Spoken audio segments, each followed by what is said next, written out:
Hello students, welcome to WB online home tuition. আশা করি তোমরা সবাই ভালো আছো। তো আজকে আমি তোমাদের সাথে শেয়ার করব পশ্চিমবঙ্গ মধ্যশিক্ষা পর্ষদের সপ্তম শ্রেণী Rayan Martin English question bank solve 2025। তো আজকে আমি যে পেজটি আলোচনা করব মডেল কোশ্চেন পেপার 4, তো বেথুন কলেজিয়েট স্কুল। তো পেজ নম্বর হলো 172। তো এখানে একটি রিডিং কম্প্রিহেনশন সিন দেওয়া আছে। তো আমি সিনটির কোশ্চেন আনসারগুলি আলোচনা করব। তো যারা এখনও চ্যানেলটিতে নতুন আছো, চ্যানেলটিকে সাবস্ক্রাইব করো নি, তো অবশ্যই চ্যানেলটিকে সাবস্ক্রাইব করো এবং বন্ধুদের মধ্যে শেয়ার করো। ওকে,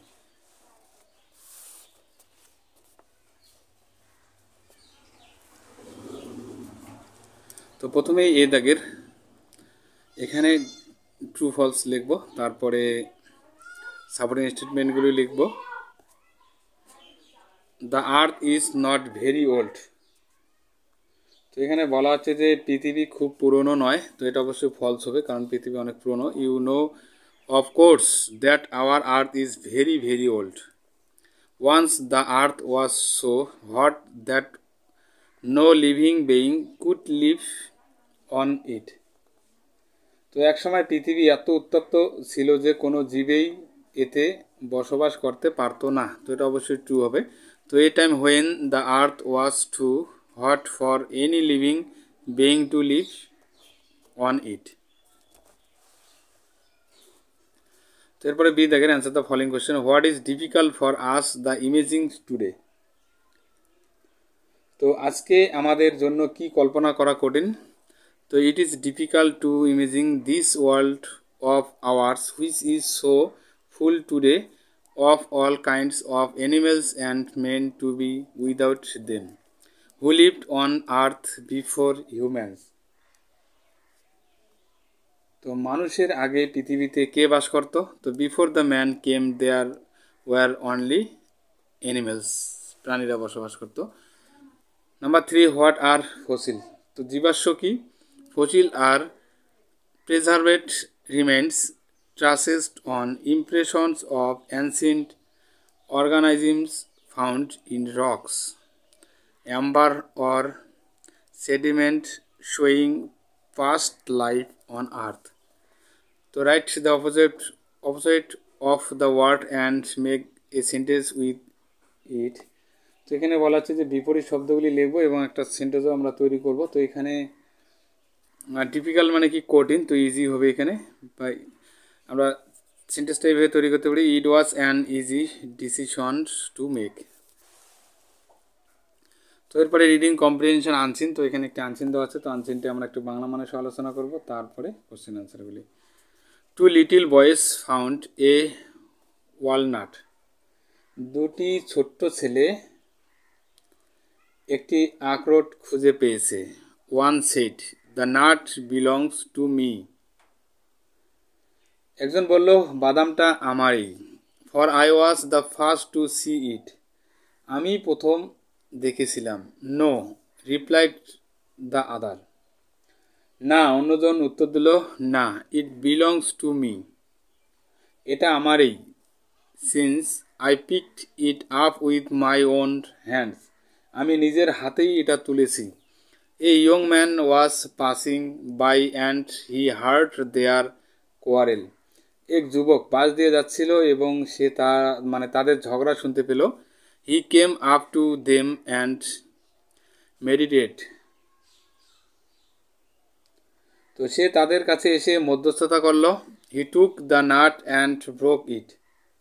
সে বাদামটি নিয়ে তা ভেঙে ফেলল। Then he said here is a shell for him who was the first to see it. তো তারপর বলল এখানে তার জন্য একটি খোসা আছে যে এটি প্রথম দেখেছিল। And there is the other part of the shell for him who picked it up. এবং এখানে যে এটা তুলেছে তার জন্য সেলের অন্য অংশ। As for kernel I have decided to keep it for myself as the fee for my judgment. তো কার্নেলের জন্য আমি সিদ্ধান্ত নিয়েছি যে এটি আমার বিচারের জন্য ফি হিসেবে নিজের জন্য রাখবো।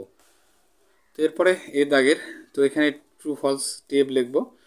তো one little boy found a walnut. তো একটি ছোট্ট ছেলে একটি আখরোট খুঁজে পেয়েছে, তো একটি না দুটি ছেলে আর কি, তো এটা অবশ্যই ফলস হবে।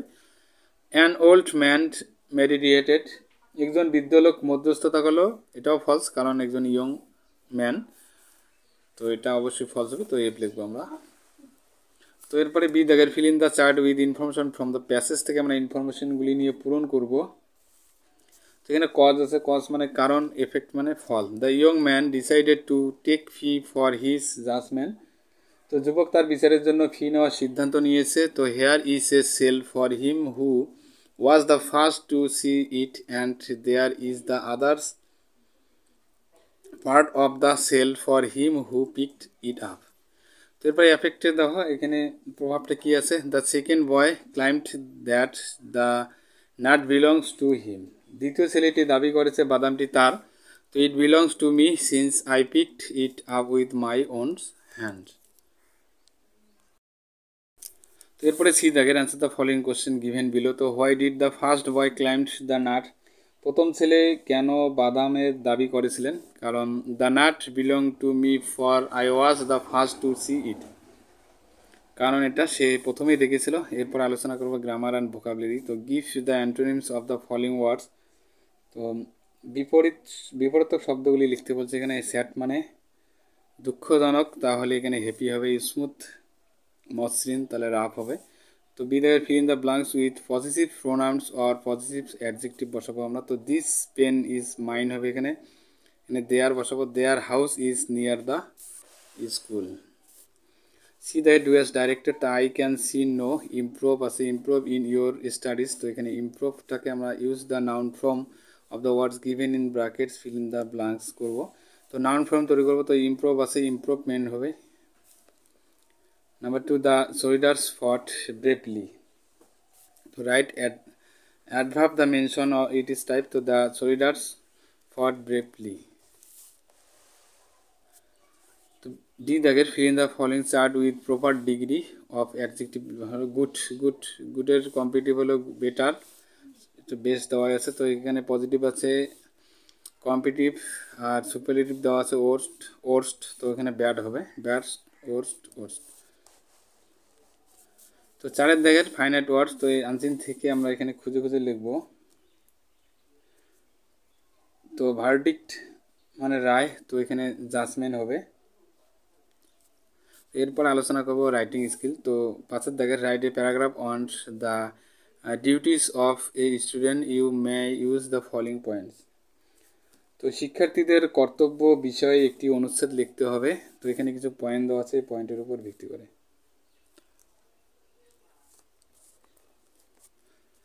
তো এখন আমরা এই রাইটিংটি আলোচনা করব।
Please subscribe my channel. আমার ভিডিও দেখার জন্য তোমাদের সবাইকে অসংখ্য ধন্যবাদ।